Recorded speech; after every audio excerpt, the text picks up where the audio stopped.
Jeremy Irons' memorable characters have thrilled audiences for more than 4 decades. He's done everything from an Oscar-winning role in Reversal of Fortune to the terrifying voice of Scar in The Lion King. In the TV drama The Borgais, he plays a scheming Pope Alexander VI. So let us instruct you in the art of vengeance. Do I need lessons? Perhaps. Vengeance should never be seen as that. It should always be unexpected, and it should rarely be public. You learnt this from the Lord? We know little of war, but much of vengeance. Jeremy Irons, welcome. Good morning. It's a pleasure to be here. So tell me about Pope Alexander VI. Well, we're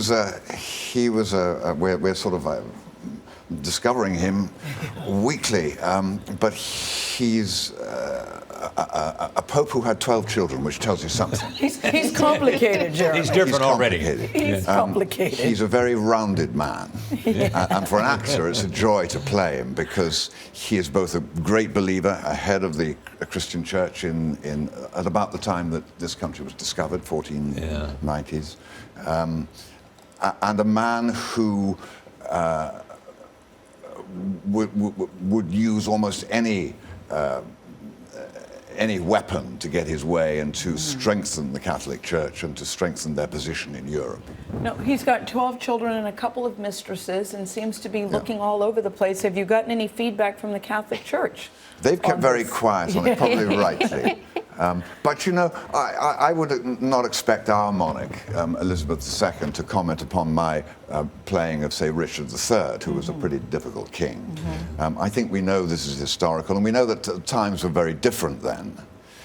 But what it gives us is the ability to play a time when power was pretty absolute coming from the Vatican, coming from Rome. Is any Shakespearean actor, a player that you've wanted to play? I mean, whether it's Lear or Macbeth or... The great thing for us actors is those roles are waiting there. Yeah. I mean, one day I think there'll be a Lear, I hope, maybe a Coriolanus. There's nothing... I've just finished playing Henry IV for the BBC. They've done four plays, Richard II, Henry IV, 1 and 2, and Henry V. And getting back to Shakespeare is wonderful because that language is so rich. But Neil Jordan, who writes the Borgias, also gives us pretty meaty stuff to play. This is Neil Jordan, the filmmaker as well? Yeah. He's our producer and writer and director of some of the Borgias. Your son is, one of your sons is also an actor. He is, Maximilian. So what's it like for you to watch him, and does he ask you for advice? He does sometimes ask me, but you know, you have to learn things yourself. And the business is so different now. He's moving, he's 25, and he's moving into a business that is quite different from how it was when I was 25. But I look at him now and I think, you're a better actor now than I was at your age. Wow. That's pretty high praise coming from you, and not just as his father. I mean that very seriously. Yeah. Did you try to stop him at all from doing it? I didn't encourage him. It's not easy when my wife also is an actress and a successful actress, and so he's been brought up in a family where he has parents of 2 successful actors. You know that's rare.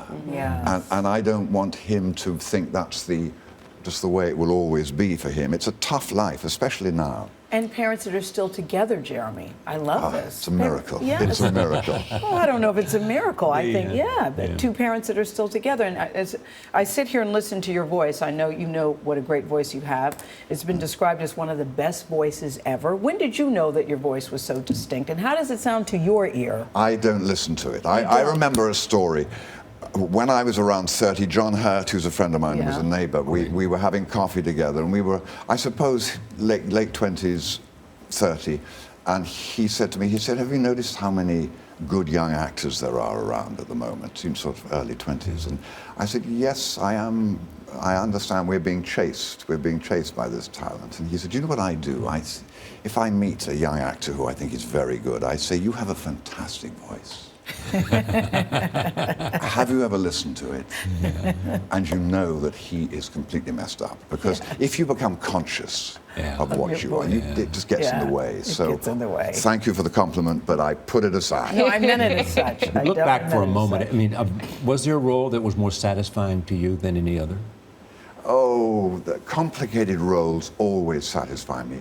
Movies tend to be two-dimensional because of the times. It's only 2 hours. You know, you can't really go into depth. With the Borgias, because we have a long series, I'm able to play somebody who is really complicated on many levels and fascinating for an audience as a result.